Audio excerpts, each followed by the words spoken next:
Ang susunod na dula na inyong maririnig ay hatid sa inyo ng MBC DZRH. Hukumang Pantahanan. Hukumang Pantahanan. Mga kasong tunay at totoong nagaganap sa pang-araw-araw nating pakikibaka sa masalimuot at mapagbirong kapalaran. Magsisilbing tagapagpaalala upang makaiwas sa mga krimen at kaguluhan. Tatayong bantayog na magpapatatag sa kalooban ng bawat nilalang. Hukumang Pantahanan!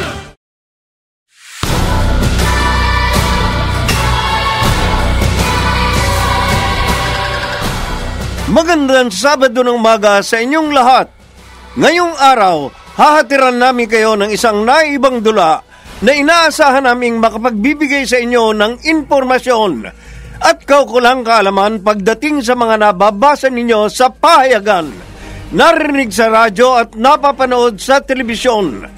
Mga usaping dapat lamang magkaroon ng tamang gabay, katulad ng usaping unpaid property tax o amilyar. Dito sa Hukumang Pantahanan!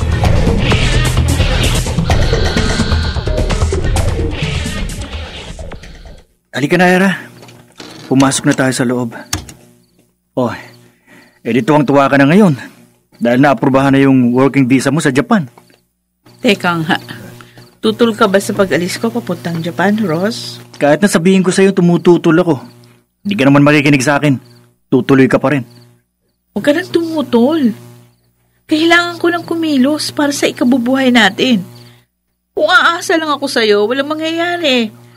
Mamamatay tayong dalawa sa gutom. Sige. Umalis ka. Bahala ka sa buhay mo. Yan ang mahirap sa'yo eh. Hindi ka marunong makiisa sa akin. Palagi mo nalang iniisip yung pride mo. Anong sabi mo? Ako, ma-pride? Alam ko namang tudol ka mag-Japan ako kasi ayaw mong madaig kita. Gusto mo habang buhay lang akong sunod-sunuran sa'yo? Hindi na ngayon, Ross. Tatayo na ako sa sarili kong mga paa. Para naman mabili ko lahat ng gusto kong bilhin. Ganyan ka naman eh. Sarili mo lang ang iniisip mo. Tama na. Kung kaya mo sana akong buhayin, hindi ako aalis ng bansa. Kaso, ni isang pirasong panty, hindi mo ako kaya maibili. Sawang-sawa na ako sa buhay natin. Puro na lang utang. Sa totoo lang, wala na akong mukhang maihaharap sa mga kapitbahay at kakilala natin dahil lahat sila inutangan na natin. At hanggang ngayon, hindi pa rin tayo nakakabayad sa kanila. Anong plano mo sa Japan? Ay natural, magtatrabaho ako doon. Magtatrabaho ka bilang entertainer sa Japan? Ano naman masama doon? Magpapakapokpok ka para lang kumita ng pera. Hoy! Hindi porket sinabing entertainer sa Japan, pokpok na. Bakit? Ganon din naman yun ah. Singer ako doon, hindi pokpok. Kahit na. Ang tingin pa rin ng ibang tao kapag sinabing entertainer sa Japan, pokpok. Bakit sino ba sila para pansinin natin? Hayaan mo na nga sila. Basta ang importante, makaipon ako ng pera para makabili tayo ng bahay. Ayoko na nung eksenang palagi tayong pinalalayo sa bahay kasi hindi tayo nakakabayad ng upa. Sige, bahala ka. Basta siguruhin mo lang na may iuwi kang malaking pera. Ako na bahala sa i-remit mong pera. Iipunin ko para makabili na tayo ng bahay. Hello? Ross? Kumusta na dyan? Nabili ko na yung bahay na pinapangarap natin dito sa Silang Cavite. Ito nga, inaayos na namin ng mga pinsan ko yung bahay. Pinapipinturahan na namin para maging maaliwalas ang paligid. Bumili na ako ng mga bagong furniture na aakma sa tema ng bahay natin. Mabuti naman kung ganon. Excited na akong makauwi dyan at makauwi sa bahay natin. Uuwi ka na kagad? Oo! Matatapos na yung kontrata ko dito sa Japan. 1 buwan na lang makakauwi na ako ng Pilipinas. Teka, huwag ka munang umuwi. Bakit naman? Paubos na kasi yung perang nasa akin. Siyempre, alam mo naman, maraming gasto sa pagpapagawa ng bahay. Magstay ka muna dyan kahit mga 1 taon pa. Para makaipon tayo ng pera uli. Sige. Kakausapin ko yung employer ko. Kung pwede pa akong magstay ng matagal. Basta, Ross. Pangako mo sa akin, pag uwi ko. Dapat maayos ang bahay natin. Oo naman. Huwag kang mag-alala, Era. Ginagamit ko sa tama ang mga perang ipinapadala mo sa akin.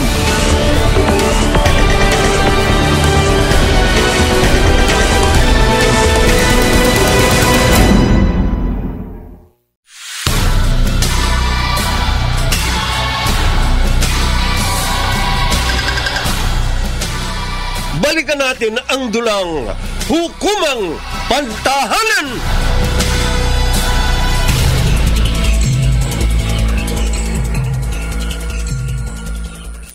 Oh, etong bahay natin, mahal ko. Wow! Ang ganda naman, Rose. Siyempre, pinaghirapan mong lahat yan. Pasensya ka na kung medyo luma na yung mga muebles. Kasi 2 years nang lumipas simula nung nabili natin tong bahay. Dapat nga, 1 taon lang ako mag-e-extend sa Japan. Ginawa ko na nga 2 taon. Kasi, ang ganda ng offer sa akin ng employer ko. Di ibig sabihin, marami kang naipon. Oo naman.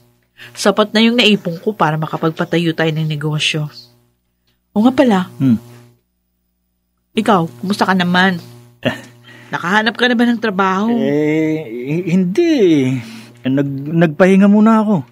Alam mo naman, katatapos lang ng kontrata ko dun sa factory. Pero huwag kang mag-alala. Makakahanap din ako. Okay lang.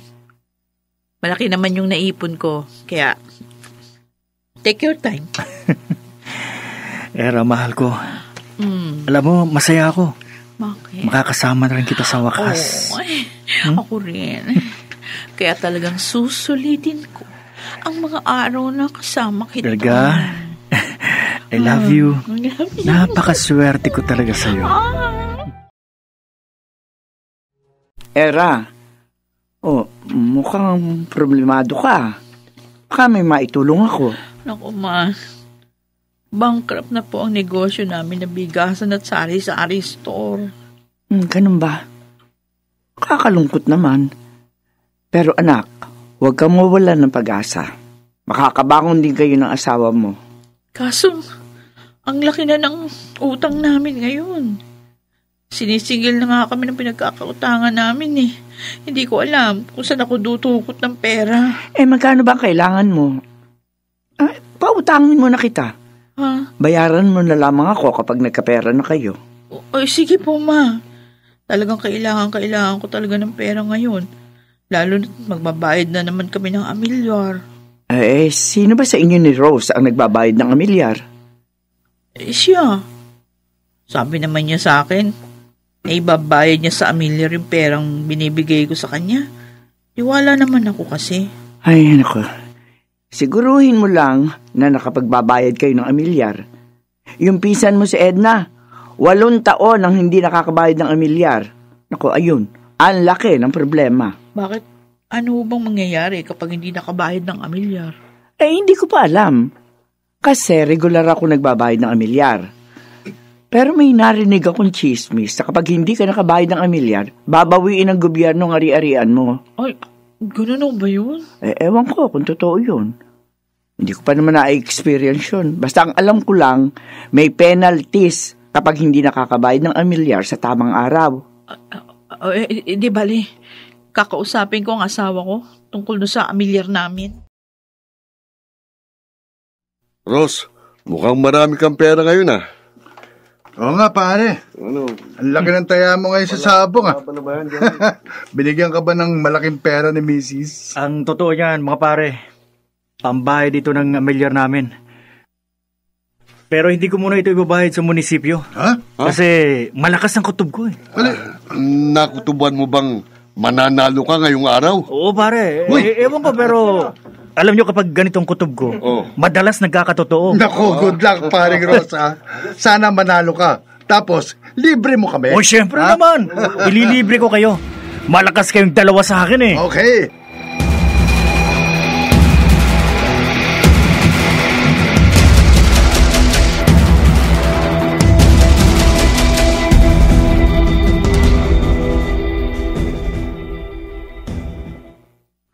Paano kaya to? Talo ako sa sabong kanina. Paano ngayon yan? Ano yung kakatwiran ko kay Ira? Bahala na. Basta tulad na lang ng dati. Dito na pala Ross! siya. Bakit ngayon ka lang umuwi? Naibayad mo ba yung amilyar? Oo, naibayad ko na. Nasaan na yung resibo? Resibo? Oo. Ay, naiwala ko eh. Ano? Naiwala mo na naman? Anong katibayan natin? Na nakabayad na tayo ng amilyar. Pasensya ka na. Nagmamadali kasi akong umuwi. Nagbayad ka ba talaga? O ginastos mo lang sa iba yung pera? Pinagdududahan mo ba ako? Oo. Kasi palagi ko napapansin na nawawala yung resibo. My God, Ross! Hindi naman ako tanga. Nagsasabi ako ng totoo. Nakabayad na ako ng amilyar natin. Kaya pwede ba, wag mo na akong pagdudahan? Siguruhin mo lang.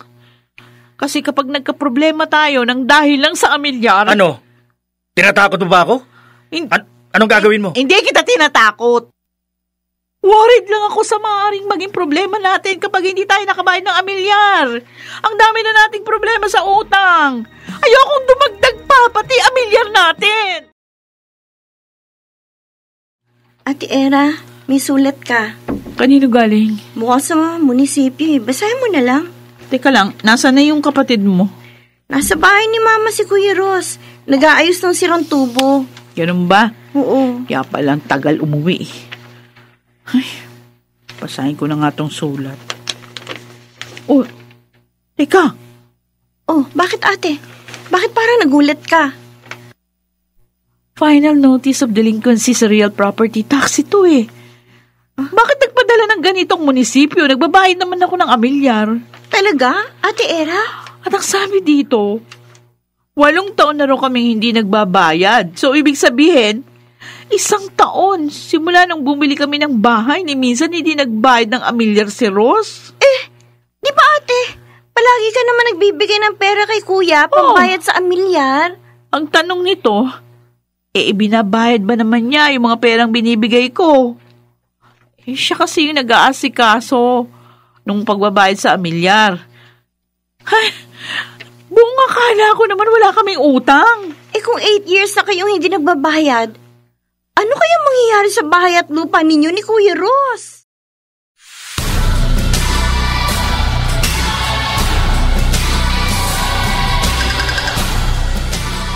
Balikan natin ang dulang Hukumang Pantahanan.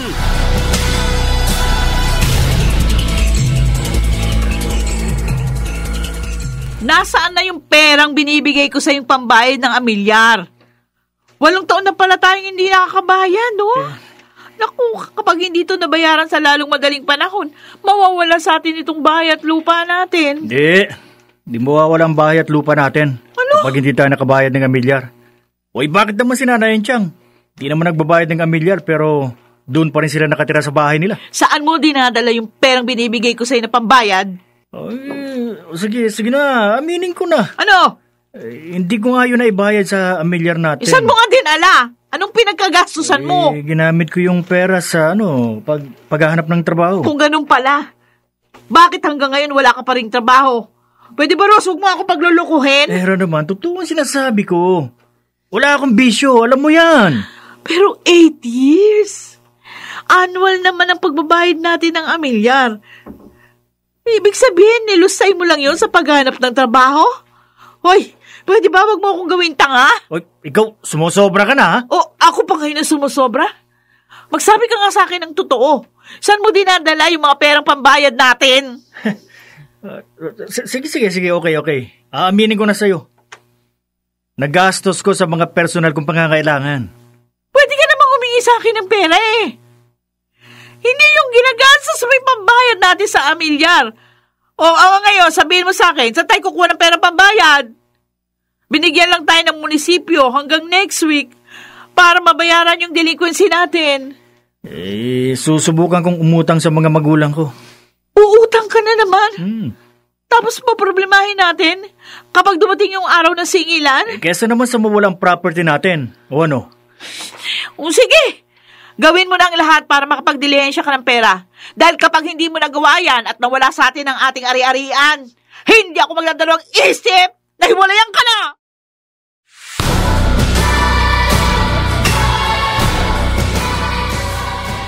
Mga kaibigan, narito si Attorney Rina Seco upang magbigay ng karagdagang kaalaman tungkol sa usaping unpaid property tax o amilyar? Wala daw pong bagay na tiyak o sigurado maliban sa kamatayan at buwis, ayon sa isang famous quote ni Benjamin Franklin, isang leading figure ng early American history. Ang kasabihan pong ito ay totoo din maging dito sa Pilipinas dahil hanggang kamatayan, may kaakibat pong buwis para mailipat ang mga ari-arian sa mga tagapagmana, ang tinatawag na estate tax. Pero may isa pa pong mas mabigat na pasanin ang pagmamay-ari ng real properties na kailangang bayaran taon-taon, ang tinatawag na real property tax o amilyar. Ang amilyar ay ang buwis na sinisingil ng mga local government units, ang municipality, city or province para sa lupa, bahay at equipment o mga improvements na ginawa sa real property. Ang kapangyarihan pong ito na maningil ng buwis ay ibinibigay ng Republic Act 7160, otherwise known as the Local Government Code. Ang halaga po ng amilyar ay about 1 to 2% ng halaga sa tax declaration ng lupa at bahay o building at mga equipment. Iba po ang tax declaration ng lupa at iba pa rin po ang tax declaration para sa mga improvements. Kaya nga po may mga kanya-kanya silang buwis na bayarin.